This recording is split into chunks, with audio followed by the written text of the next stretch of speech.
Welcome everyone to the National Blitz Championships 2026. On your screen, on the left is Abhimanyu Puranik, one of India's top grandmasters. His classical rating is close to 2650. On the right of your screen is I am K.Ratnakaran, also known as the Indian Taal for his fearless, sacrificial style of play. Both of them have played incredibly well in this tournament until now and are on 6.5 points out of 7. It's 3 minutes plus 2 seconds increment. The players are ready. We are ready to rock and roll. A handshake and off we go. Pawn to e4 and Ratnakaran plays his favorite French defense. No! He plays b6 and look at the smile on Abhimanyu's face. Knight to f3, bishop b7. He defends the pawn in the center and Ratnakaran taking quite a lot of risk building this small little center here. He brings his knight to d7 and Abhimanyu is like, this is not the best way to play as black, I know it, but will I be able to punish it in the blitz game? Oh, knight e7. And I think you want to go g6, bishop g7 and play like a hippo setup. No, he goes knight g6. Okay, this is really risky chess. Let's see what Abhimanyu does. He goes bishop c2.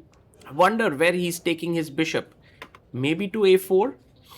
Pawn to g3 played so that the knight is kind of dominated and later you can go h4, h5. Black castles here. And time to play h4, gaining space on the king side. Well, interesting to see how Ratnakaran responds here. Maybe in the center with e5. There is always d5 break. There's also the c5 break. So many breaks possible because black has taken such a flexible setup. He goes c5 and Abhimanyu, even without a second thought, plays in the center, blocking this bishop on b7. Now Ratnakaran needs to focus. Needs to figure out what is the way in which he fights back. Does he want to close the center? He does have the e5 square for his knight now. So the knight, when it is pushed away, can go to e5.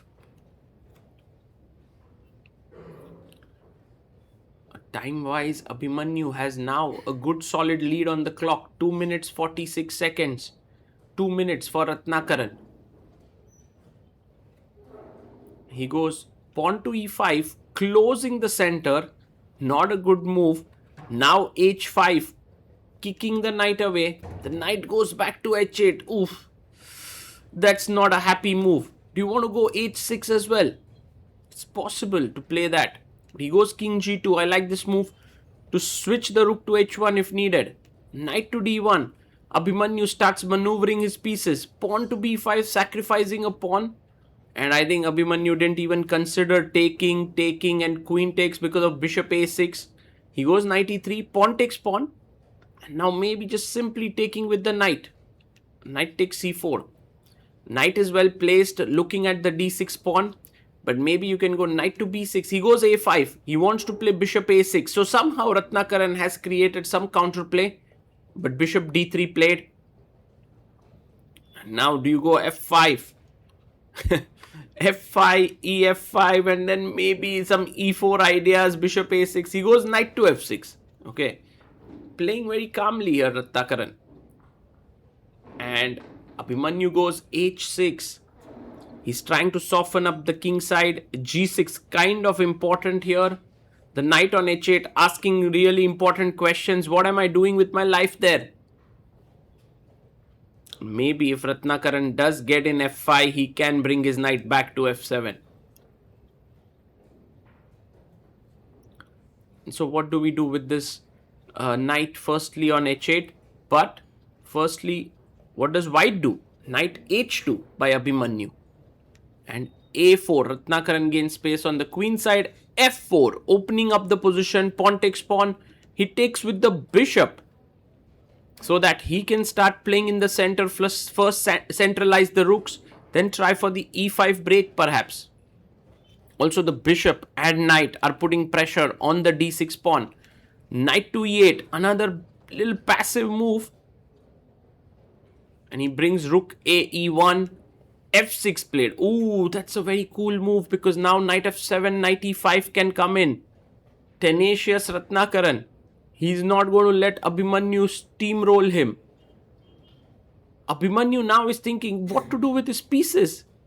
Oh, that's a very interesting strategy. Oh, he remaneuvers the bishop to c3.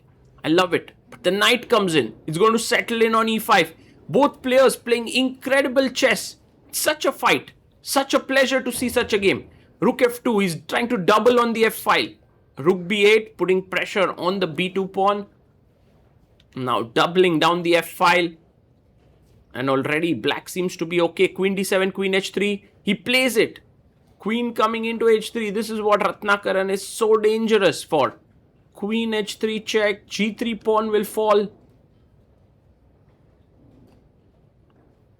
And now Abhimanyu. Well, he's also lower on the clock now.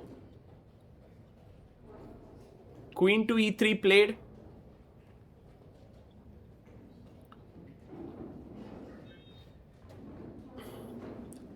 And Ratnakaran starts to think knight e5 is a good move, I feel.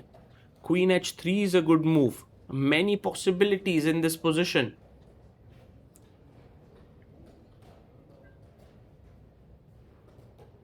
It gives a check.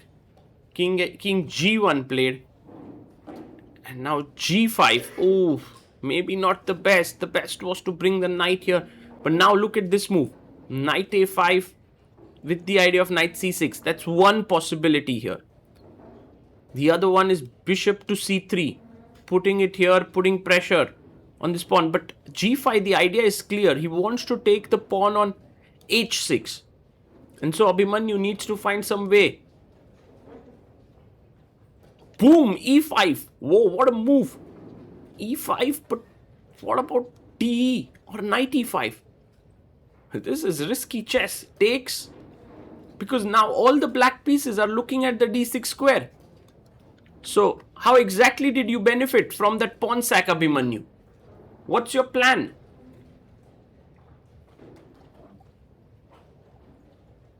Also now very little time left, 26 seconds. Abhimanyu needs to take a decision. Maybe queen e4 to checkmate here, but queen takes h6.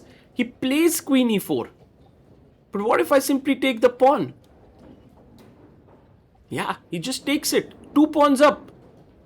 Maybe knight g4. Oh, Abhimanyu getting in his knight. And now you need to stay queen g6 or queen g7. The f6 pawn is a bit soft, but currently well defended. Knight can go to d6, but there's a white knight. Complex. He goes queen g7. Good move. Rook h2 played. And bishop a6 maybe to kill this. I don't know. There could be tactics.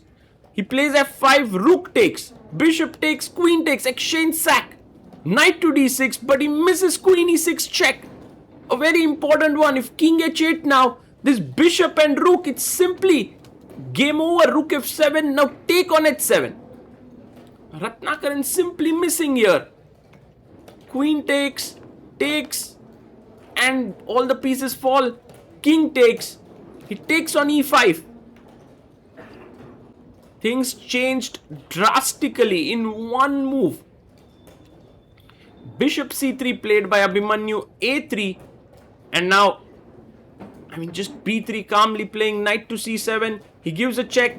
King goes back, knight to c6, attacking the bishop and the rook. Knight to f5. Ratnakaran trying for all sorts of tactics. And queen h8. Maybe just queen f6 and picking this up. Yeah. King here, he takes the knight and it's time to resign. He pushes c4, hoping for some counterplay, but d6, another piece falls. Pawn takes pawn. Knight f6 check. And maybe just knight d5. And he's taking here. He resigns. What a game this was. And things really turned around in those 2 to 3 moves.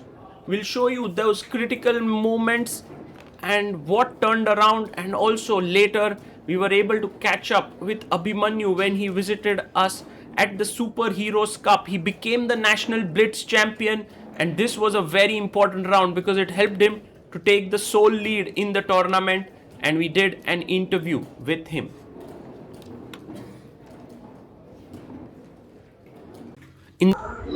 I have with me the National Blitz Champion 2026, Abhimanyu Puranik. Abhimanyu, back already in Pune, but we'll talk about that later. First of all, how was the experience in Jamshedpur? Sorry, in Ranchi, I should say. Yeah, it was very nice. The organizers were very passionate. Like I could see they really wanted to make the tournament better, and they were asking us for feedback, and they treated the players very well. And in general, it was good. My performance in rapid was sort of lacking, so I had some extra motivation before the blitz event, and I tried to rectify some things. And blitz is a bit random. You just need, there are a couple of moments which can basically decide the whole tournament, but uh, things went my way, and then I I managed to lose one very crucial game to Arjun Kalyan, who's a good friend, and being a good losing to a good friend is worse actually. But yeah, but in the end somehow I managed to win on tie breaks. It was all good.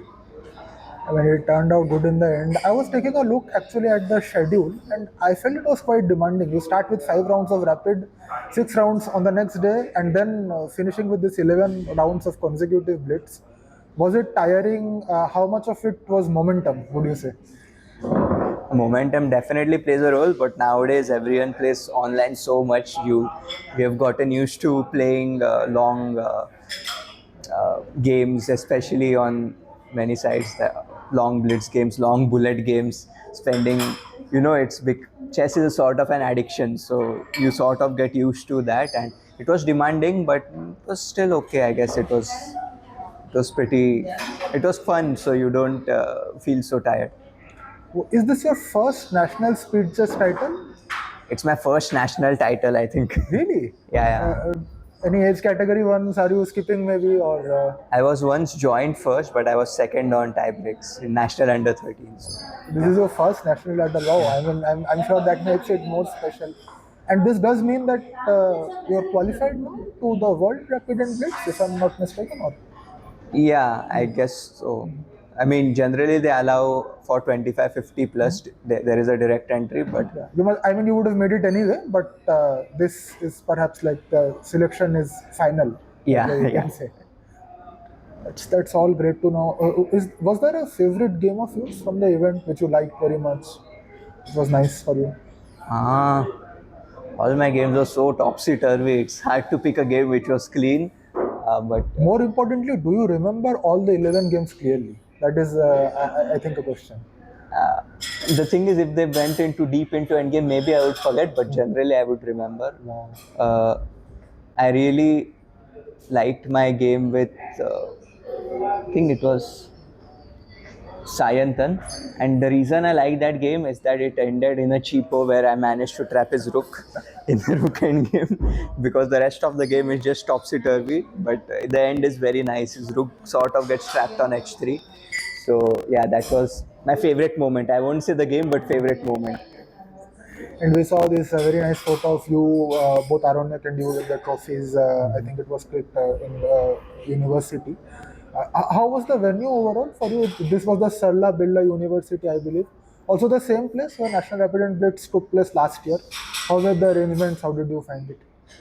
Yeah, the organizers are certainly very passionate, as I said, and it was nice.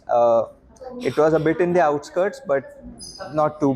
The commute wasn't bad, and they gave good rooms there as well. And in general, it was conducted in a very smooth manner. There were no big hiccups, so there's nothing to complain. And I enjoyed my time in Ranchi in general. So, and especially if you win, you don't you take back all the positive memories, and it was all nice.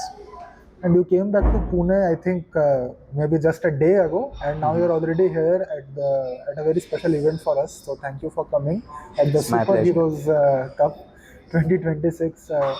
We're holding this interdisciplinary event for people with for differently abled players of India. All the top players are almost here. You made the inaugural move, I believe, for the finals, which will start right now. How do you find the whole setup over here, and how do you like the idea of this event? I think it's a brilliant idea. mainly because I know, for example, Sashikant Dada, I worked with him. Like he used to come to my house to play training games when I was very young, and we had very interesting games. Like I learned a lot from those games, and we worked a bit also. And I played Darpan, I think in 2010. I remember we had a camp by Vladimirov sir in Pune only, and they used to give us like a certain amount of time to solve positions, and for every position you used to get certain number of points, and it was a very hard test, but I think Darpan came first, and yeah, it was very competitive, but yeah, he solved all the positions, I think. And yeah, even I played with Kishan in Mangalore, I think way back, maybe 2009 or something. So I know all these players are very talented. They are very, uh, let's say they're very intense, and they really, the way they are playing right now. Also, the games are so intense. It is very interesting to see, and yeah, it's a very good initiative by ChessBase India and the Habitat and everyone who is involved. And I hope that you continue this tradition. We would love to continue it, and just the finals are taking place between actually two players who you I think know both of them. One is of course the defending champion Venkata Krishna Karthik is there, and there's Shashikant, as you mentioned. You have worked with him, uh, and all the wonderful people who have gathered here to play this event. Maybe a message you would something you would like to share with them. Uh, I mean, chess is a very nice uniting force, and seeing people enthusiastic about chess like this is just great to see. And I mean, I would love to play all these guys myself in a blitz event. So, but yeah, I mean, it just I feel very happy that an event like this is taking place in Pune, and kudos to ChessBase India and the Habitat for making it happen. Thank you so much, Abhimanyu, for your time.